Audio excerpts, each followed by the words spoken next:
Hey Flower Tribe, it's Kelly Lehman from Cranberry Fields Flower Farm, and today I want to give you some very quick tips on how to keep your Valentine's Day roses looking super fresh for super long. So when you first get them, you might get them delivered. They might come in a box. You might get them, delivered from, like a person delivering them in a vase. The first thing you're going to do is, no matter how they come, is you're going to give the bottoms of the stem a clipping, because if they come in a box, chances are they haven't been sitting in water at all, or they might have just had like a little bit of like paper towel with water on them. And if they did get delivered in a vase, there's a better chance that the bottoms of the stem haven't really like closed up yet. But just in case, sometimes florists have to make up these roses, like a day or two in advance, because they've got so many orders. And sometimes, the bottoms of the stems can use a fresh cut, because when you give the bottom of the stem a fresh cut, it's going to open up more of those waterways to let the water travel up and then hydrate the rose, hydrate the neck more so it stands up straight, and it will help the rose to blow open. So the idea is to give the bottom a cut, go at least an inch up from the base. And I always cut on a diagonal, because you want to have as much, and you should actually do this with like a clipper. You want to have as much real estate here that can absorb the water. So when you put it on a diagonal, you've got a little more surface area. And the other thing with doing it on a diagonal is it's going to sit in the vase more like this, which allows the water to go up, there. Because if you cut it flat, then it sits flat in the vase, and, like this part that you want to absorb, the water's coming up it, is, kind of sitting on the glass. So when you have that little diagonal cut, it's just more surface area that can absorb that water.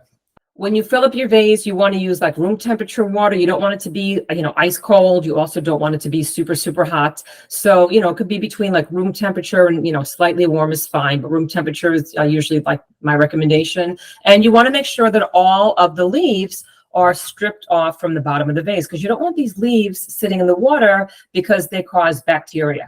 So make sure that all the leaves are taken off. Most of the time, like the florist will have taken the time to strip off most of those leaves, most of the thorns. So that shouldn't be an issue, but just double check.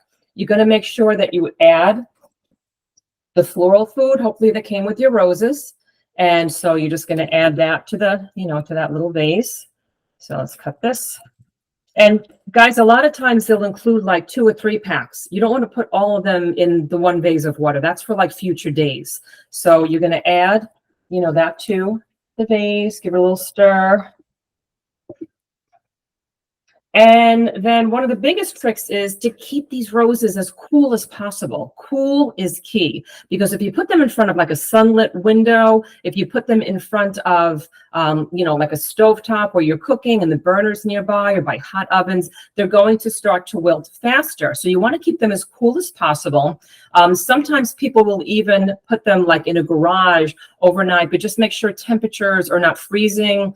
I usually won't put them like outside or in a garage unless the temperature is over like 40 degrees, just to make sure. So that will give you a couple of extra days of freshness if you can keep them in a very cool area at night, and then just, bring them back out during the day. And you're also going to want to change the water. Now, some people change the water every single day, which is like the best. But I find that sometimes when I change the water too much, I'm kind of futzing with, taking the roses out, putting the roses in, taking the roses out, putting them in, especially once they're full blown open. And then I start losing petals when, I don't want to. So like every other day is fine. Change the water, add an extra packet of that, that floral food that hopefully, you got more than one of. And that's it. So keep them cool, so, let's just like recap.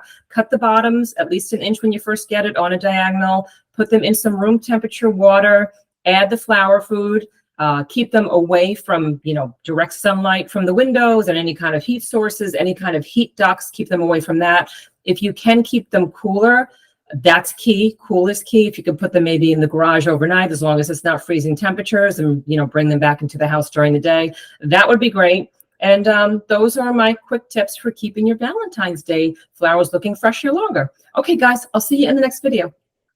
Thank you so much for joining us in this video, and please say hi to us over on my Cranberry Fields Instagram page. You can also find us on TikTok, and I made a whole bunch of podcasts for you. You can find those wherever you listen to your podcast. I will put all of those in descriptions below, And please also let me know where you're viewing this from in this great, big, beautiful world. I love to see how our flower tribe is growing around the globe each week.